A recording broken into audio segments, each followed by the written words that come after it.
તું ઠીક છે ને? હા બેટા. અને ભાઈ તમે? હું ઠીક છું. અલ્યા ભાઈ મને તો કોઈ પૂછો હે? આ તો હું ઠંડો થઈને બેઠો તો બાકી સાતમી કાઢીએ સૂર લાગતો ને તો આ દિયોર એકે ગુંડા જીવતો ના જવા દેતો બોમ્બની બહાર. અરે જીતુભાઈ આટલો બધો ગુસ્સો નહીં. દુખ્યું તે દુખે તો ખરું ને ઢેડી ઢેડી મારે છે તો ના દુખાય. તારે પછી જે થયું એ સારું થયું કે ખરાબ ખબર નહીં, પણ આમને સારું થઈ ગયું ને એટલે ભગવાનનો ખૂબ ખૂબ આભાર. હા સારું થયું બેટા તું આવી ગયો, પણ તું ગયો તો ક્યાં? અને તારી સાથે છોકરી હતી એમ? અરે એને જ મૂકવા ગયો હતો. કીધું તું ને કે જતી રહેવાની છે. હાશ સારું થયું. શું કીધું? કઈ નહીં. આ બધા ગુંડાઓ તારું નામ કેમ લેતા હતા? એવું શું કર્યું તે? અરે મેં કઈ નથી કર્યું. હા તો પછી એ બધા તને કેમ શોધતા હતા અને તારું નામ કેમ લેતા હતા? કદાચ એ લોકોને મારા હાથે પ્રસાદ ખાવાનો લખ્યો હશે. પણ આ મારા બેટું મને આ સમજણ ના પડી કે આ બધું તમે શીખી ક્યાંથી લાયા હે? અરે આ જો ઘરના ઓગણામાં કૂતરું આવી જાય તો બલાડાની જેમ ઘરમાં ઘૂસતા હતા અને હીરો જેવી ફાઇટિંગ કરી ગુંડાઓને શું ધોયા હતા પૈસા? એ તો હવે આ બધી પ્રભુની લીલા. અરે બહુ સવાલ ના કરો, હું થાકી ગયો છું, ભૂખ લાગી છે. માખણ ખવડાવ ને. માખણ મારા ઘરે બેઠો માખણ હતો છે. ભાઈ લઈ આવ. વોટર બોટલ લઈને આવ્યો.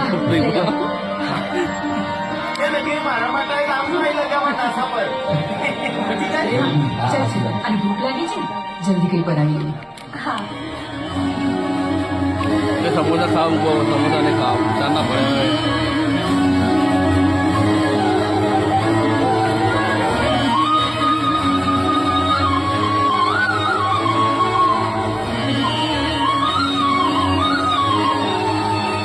રુદ્રા બાપા આવે છે ને લાભી જા.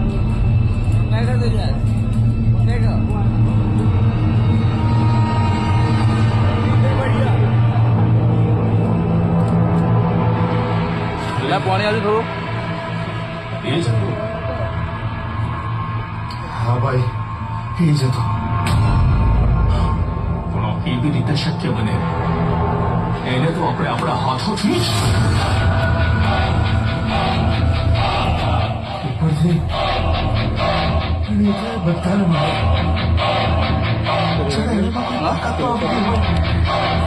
સાચું કહેશે તો અત્યાર સુધી એ હતો ક્યાં અને પાછો કેવી રીતે આવી ગયો? અત્યાર સુધી હતો ક્યાં એ પાછો કેવી રીતે કોઈ નથી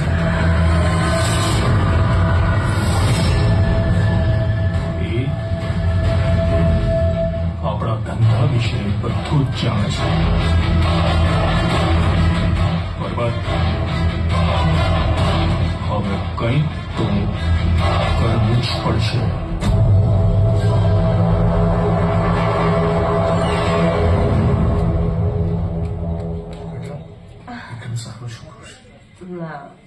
સંભાળીને રહેવાનું સાથે. અરે વિક્રમ આવો આવો ભાઈ. હા અરે તું ઊભી શું છે? અરે કેટલા દિવસ પછી આવ્યો છે, સરસ મજાનો નાસ્તો બનાવી લો. હા મને ખબર છે વિક્રમને શું ભાવે છે. અચ્છા. આવો. વિક્રમ હવે તો સારું છે ને તને? સારું, મને શું થયું? નહીં એટલે રાધા એમ કહેતી હતી કે તારી બોટ વાવાઝોડામાં ફસાઈ ગઈ હતી ને તું ક્યાં પહોંચી ગયો હતો? હા જુઓ ને, પછીનું મને કશું યાદ જ નથી. એટલે તને કાંઈ જ યાદ નથી? બોટમાં શું થયું હતું, શું રહ્યું? મારે એ બોટ જ યાદ નથી કરી. તો બોટમાં શું કામ ગયો હતો? કોની સાથે ક્યારે ગયો હતો? કદાચ મારે નવો અવતાર લેવાનો હશે એટલે જ ગયો હોય છે.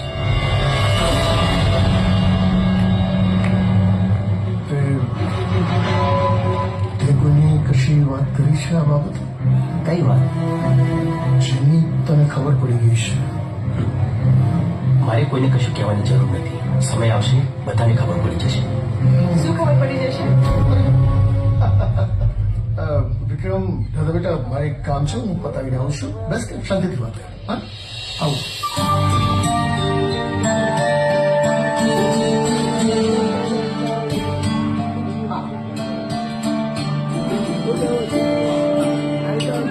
નહીં છોડવું એ વિક્રમને આજ સુધી હું કોઈનાથી ડર્યો નથી એ મારી આંખ સામે ફર્યા કરે છે બધાની સામે મારી ઇજ્જતની ક્યાં જાય છે વિક્રમને મારવા શાંતિરાજ કોઈ ઉતાવળીઓ નિર્ણય કરવાની જરૂર નથી તમે તો એનું ઉપરાણું લેતા જ નહીં રણું નથી લેતો ફરી જાય છે આ બાબતની એને કઈ ખબર નથી તો સારું છે ને આજે નહીં તો કાલે એને મળવાનું તો છે જ હાથ છોડો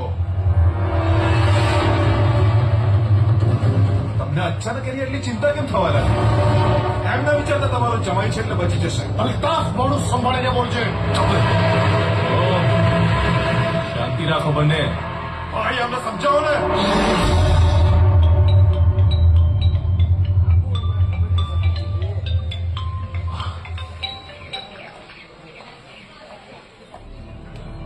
બોલો બોલો મારા મોંઘેરા મહેમાન ને મોંઘા એવા ક્યાં અરે મિનિસ્ટર સાહેબ આમાં શું છે કે સંબંધો બંને બાજુ સચવાય તમે જ મોંઘા થતા જાઓ અને અમે સસ્તા આ તો કેવી રીતે ચાલે રાજ આ વખતે ઓપોઝિશનનું જોર જરા વધારે છે અને આપણી પાર્ટીના થોડા નિર્ણયો એવા લઈ રહ્યા છે કે જેને કારણે પબ્લિકમાં થોડો રોષ છે એટલે ઇલેક્શન સુધી